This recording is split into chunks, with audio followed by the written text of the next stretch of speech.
The Amazing Spider-Man. Say, gang, we need one more guy for the dance. How about Peter Parker over there? Are you kidding? That bookworm wouldn't know a cha-cha from a waltz. Peter Parker, he's Midtown High's only professional wallflower. As you may have gathered, Peter Parker was far from being the biggest man on campus, but his Uncle Ben thought he was a pretty special lad. You're not fooling me, Petey. I know you're awake and it's time for school. Gosh, Uncle Ben, you're worse than a room full of alarm clocks. As for Pete's Aunt May, she thought the sun rose and set upon her nephew. I cooked your favorite breakfast, Petey, wheat cakes. Don't fatten him up too much, dear. I can hardly out-wrestle him now.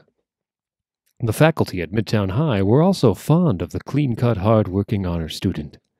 Keep up the good work, Parker, and you're sure to write a scholarship when you graduate. I'll do my best, sir. But alas, other teenagers can sometimes, unwittingly, be so very cruel to a shy young man. Sally, I was wondering if you're busy tonight? Peter, for the upteenth time, you're just not my type. Not when dreamboats like Flash Thompson are around. I admire your good taste, doll. Get lost, bookworm. Look, there's a great new exhibit at the Science Hall tonight. Would any of you like to go with me? Science Hall? You stick to science, son. We'll take the chicks. Yes, for some, being a teenager has many heartbreaking moments. See you around, bookworm. Give our regards to the Atom Smashers, Peter. Someday I'll show them. Someday they'll be sorry. Sorry that they laughed at me.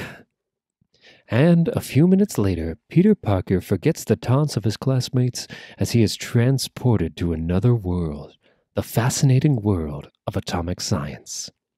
And now for a demonstration of how we can control radioactive rays here in the laboratory. But as the experiment begins, no one notices a tiny spider descending from the ceiling on an almost invisible strand of web. A spider whom fate has given a starring, if brief, role to play in the drama we call life. Accidentally absorbing a fantastic amount of radioactivity, the dying insect, in sudden shock, bites the nearest living thing at the split second before life ebbs from its radioactive body. Ah! A spider! It bit me. But why is it burning so? Why is it glowing that way? My head, it feels strange. I need some air. Looks as though our experiment unnerved young Parker. Too bad, he must have a weak stomach. What's happening to me? I feel different, as though my entire body is charged with some sort of fantastic energy. Wrapped in his thoughts, Peter doesn't hear the auto which narrowly misses him until the last instant, and then, unnoticed by the riders, he unthinkingly leaps to safety. But what a leap it is!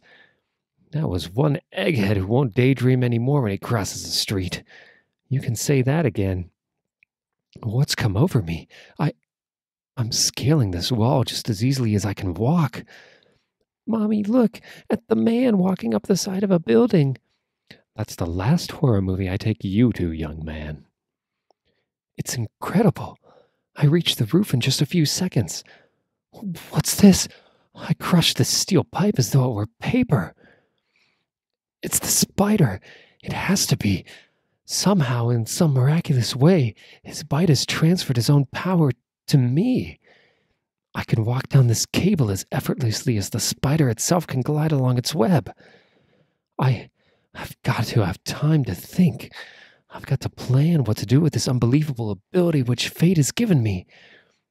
A few minutes later, this will be a good chance to test my power again. Filled with excitement, Pete races back home and I'll put on some old clothes and leave my glasses here, but what if I fail? I don't want to be a laughingstock. I'll find some way to disguise myself. A few minutes later, I'll try for that $100, Crusher. Well, if it ain't a little masked marvel. Step up, sucker. Now, just relax, Shorty. I'll try to make this as painless as possible. It works. I have the speed, the agility, the very strength of a gigantic spider. Hey, put me down. You win. You win. You're not human. Nobody can do that. You want to bet? Greatest act I've ever seen. Sensational, fantastic. And that mask gimmick gives him just the right touch of mystery. He was terrific. That masked character may be just what I've been looking for. Listen, friend, I'm a TV producer. With that act of yours, I can make you a fortune. And keep the mask angle. It's great showmanship. Here's my card. Call me. You'd be a smash on Ed Fitzsullivan's show. Thanks. Later, at home again. Showmanship? He hasn't seen anything yet. Since I have the powers of a spider, I'll design myself a spider costume and... hi, Aunt May. You looked a little tired, Petey, so we brought you some crackers and milk. Crackers and milk? Bless them, if they only knew. Now, let's see. A spider needs a web. This little device should do just the trick. I'll fasten one to each arm. It'll operate by the slightest pressure of any finger. I'll need a name. Well, guess Spiderman is as good as any. Looks pretty good if I do say so myself. So they laughed at me for being a bookworm, huh? Well, only a science major could have created a device like this. With some strong liquid cement at the end, I can pull myself up anywhere with my little web, and my costume is thin enough to wear, unseen under my street clothes. Okay, world, better hang on to your hat. Here comes the Spider-Man.